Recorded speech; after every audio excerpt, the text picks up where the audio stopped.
한 아버지가 돌아가셨습니다. 유족들은 서랍에서 유언장을 발견했습니다. 아버지가 직접 또박또박 쓰신 유언장이었습니다. 내용도 분명했습니다. 내 전 재산을 둘째 아들에게 물려준다. 날짜도 쓰여 있었고 이름도 또렷이 자필로 써 있었습니다. 도장까지 정성껏 찍혀 있었습니다. 그런데 법원은 이 유언장을 무효로 판결했습니다. 이유는 단 하나, 주소 한 줄이 빠져 있었다는 것이었습니다. 그 결과 둘째 아들은 아무것도 받지 못했고 재산은 법정 상속으로 형제들이 나눠 가져야 했습니다. 억울하지 않을까요? 하지만 법은 이런 경우 예외를 허용하지 않습니다. 오늘은 이 이야기를 해드리겠습니다. 먼저 기본부터 말씀드리겠습니다. 우리나라 민법은 유언의 방식을 5가지로 정하고 있습니다. 자필증서 유언, 녹음 유언, 공정증서 유언, 비밀증서 유언, 그리고 구수증서 유언. 이 중에서 가장 많이 사용되는 것이 자필증서 유언입니다. 말 그대로 유언자 본인이 직접 손으로 써서 남기는 유언장입니다. 자필 유언장의 장점은 분명합니다. 돈이 들지 않습니다. 증인도 필요 없습니다. 언제든 혼자서 조용히 작성할 수 있습니다. 사생활이 보장됩니다. 그래서 많은 분들이 이 방식을 선호하십니다. 그런데 바로 여기에 함정이 있습니다. 자필 유언장은 법에서 정한 5가지 요건을 하나라도 빠뜨리면 전체가 무효가 됩니다. 유언자가 분명히 이렇게 원했다는 것이 명백해도 형식 요건이 빠지면 법원은 인정하지 않습니다. 이것이 대한민국 대법원의 일관된 입장입니다. 그럼 그 5가지 요건이 무엇인지 하나씩 자세히 말씀드리겠습니다. 민법 제1066조가 정한 요건입니다. 첫 번째 요건, 유언장의 전문, 즉 모든 내용을 유언자 본인이 직접 손으로 써야 합니다. 컴퓨터로 출력한 것은 안 됩니다. 타이핑한 것도 안 됩니다. 다른 사람이 대신 써준 것도 안 됩니다. 심지어 자필로 썼더라도 도장이나 지문으로 찍은 부분이 있으면 그 부분은 무효로 볼 수 있습니다. 오직 유언자 본인의 손으로, 펜으로 쓴 글씨여야 합니다. 두 번째 요건, 유언장을 작성한 연월일, 즉 몇 년 몇 월 며칠을 자필로 써야 합니다. 왜 날짜가 중요할까요? 유언장은 여러 개가 있을 수 있습니다. 한 사람이 살아가면서 유언장을 여러 번 고쳐 쓰는 경우가 많기 때문입니다. 나중에 작성된 유언장이 앞선 것을 변경하거나 철회하게 됩니다. 따라서 언제 작성했는지가 매우 중요합니다. 2026년 봄처럼 모호하게 쓰면 안 됩니다. 정확한 연월일이 필요합니다. 세 번째 요건, 바로 이게 오늘 영상의 핵심입니다. 유언자 본인의 주소를 자필로 써야 합니다. 이 주소 요건이 실제 재판에서 가장 많은 분쟁을 일으킵니다. 많은 분들이 이렇게 생각하십니다. 내 이름 썼고 도장 찍었고 내용도 분명한데 주소까지 꼭 써야 하나? 네, 반드시 써야 합니다. 그것도 단순히 서울특별시 정도가 아니라 유언자를 특정할 수 있을 정도로 구체적으로 써야 합니다. 시구동번지 수준까지. 어느 정도까지 구체적이어야 하는지에 대해서는 판례가 엇갈리지만 확실한 건 주소가 완전히 빠져 있으면 무효라는 점입니다. 네 번째 요건, 유언자 본인의 이름을 자필로 써야 합니다. 홍길동 이렇게 본명을 정확히, 별명이나 약칭은 피하시는 게 좋습니다. 다섯 번째 요건, 유언자 본인의 도장을 찍어야 합니다. 인감 도장이 아니어도 괜찮지만 본인의 도장이어야 합니다. 그런데 여기서 많은 분들이 실수하십니다. 서명이나 사인은 날인으로 인정되지 않습니다. 요즘 많이 쓰는 사인은 안 됩니다. 반드시 도장을 찍으셔야 합니다. 이 5가지 전문자필, 연월일, 주소, 성명, 날인 이 중 단 하나라도 빠지면 유언장 전체가 무효가 됩니다. 대법원 판례를 살펴보면 실제로 이 요건들 중 하나가 빠져서 유언이 무효가 된 사례가 무수히 많습니다. 몇 가지 대표적인 유형을 말씀드리겠습니다. 한 아버지께서 유언장을 쓰셨습니다. 내 모든 재산을 큰아들에게 물려준다. 내용을 자필로 쓰고 날짜도 썼고 이름도 썼고 도장도 찍었습니다. 그런데 주소를 깜빡 잊고 쓰지 않았습니다. 아버지는 주소까지 써야 한다는 생각을 못 하셨던 것입니다. 아버지가 돌아가신 후 둘째 아들이 법원에 유언장 무효 확인 소송을 걸었습니다. 법원은 둘째 아들 손을 들어줬습니다. 주소에 기재가 없는 자필증서는 민법 제1066조의 요건을 갖추지 못한 것으로 무효다. 결국 큰아들에게 모두 가기로 했던 재산은 법정 상속에 따라 형제들이 똑같이 나눠 가졌습니다.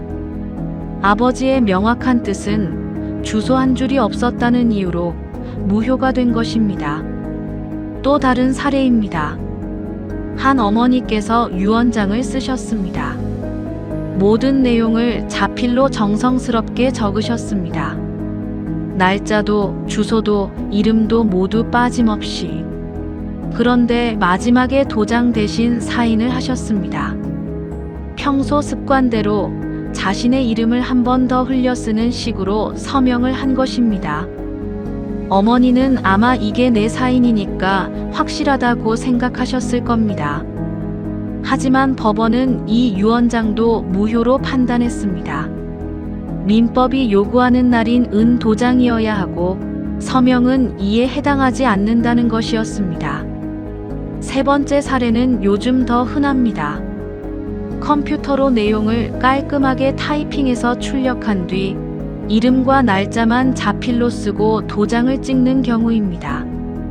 많은 분들이 이렇게 하시면 더 깔끔하고 명확하다고 생각하십니다. 그런데 이것도 무효입니다. 자필 유언장은 내용 전체가 자필이어야 합니다. 본문을 타이핑했다면 그건 자필 유언장이 아닙니다. 다른 방식의 유언장 요건을 갖추지 못한 이상 법적 효력이 없습니다. 여기서 많은 분들이 의문을 갖게 됩니다. 유언자의 뜻이 분명한데 왜 이렇게까지 엄격하게 요건을 따지는가? 이건 법원이 매정해서가 아닙니다. 대법원이 엄격한 형식을 요구하는 데는 분명한 이유가 있습니다. 첫 번째 이유, 유언자는 이미 세상에 없습니다. 따라서 법원은 이게 진짜 유언자의 뜻이었는가?를 물어볼 수가 없습니다. 그래서 형식을 엄격히 지킴으로써 유언장이 정말 유언자가 신중하게 작성한 것임을 담보하는 것입니다. 주소까지 꼼꼼히 썼다면 그만큼 유언자가 진지하게 작성했다는 증거가 됩니다. 두 번째 이유, 유언장은 위조나 변조가 가장 많은 법률 서류 중 하나입니다.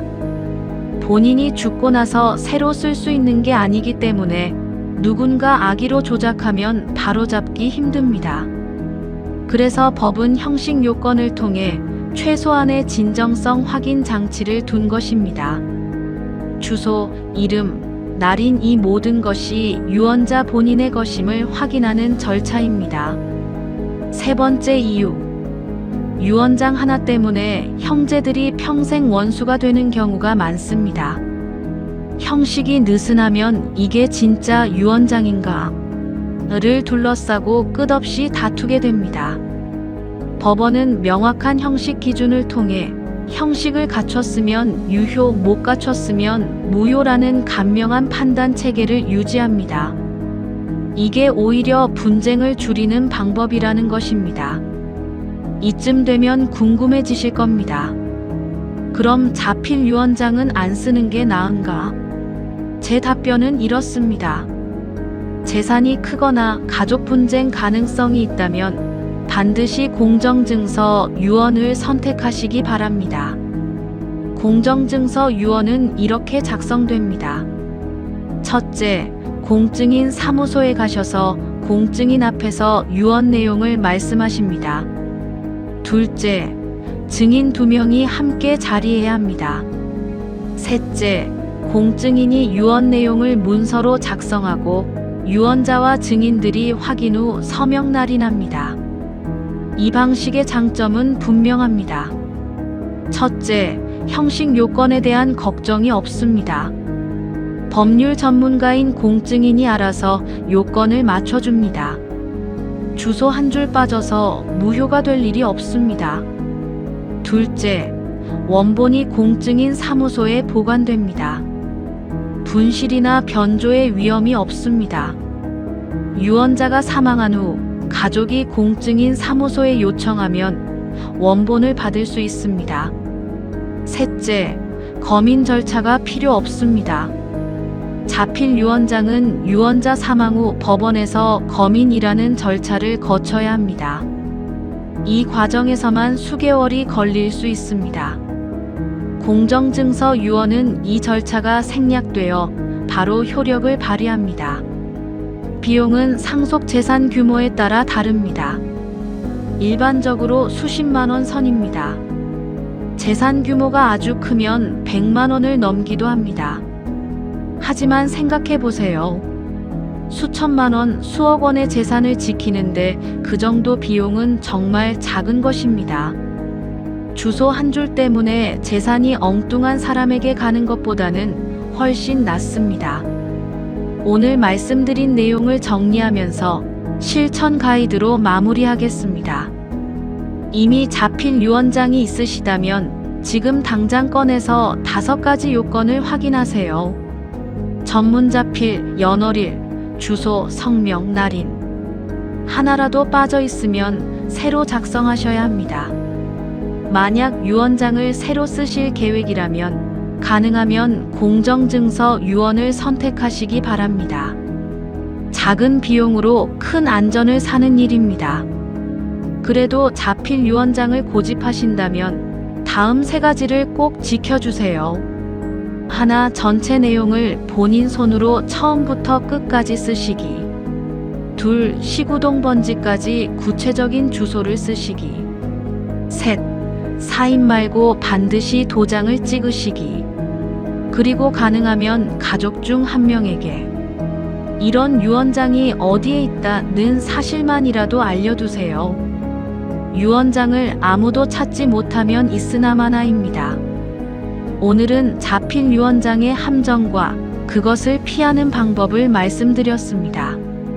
주소 한 줄이 수억 원의 재산을 좌우합니다. 가족의 미래를 위해 신중하게 준비하시기 바랍니다. 다음 영상에서는 며느리에게 법적으로 시어머니 부양 의무가 있는지 민법 제974조의 해석을 다뤄드리겠습니다. 구독과 좋아요, 알림 설정 부탁드립니다.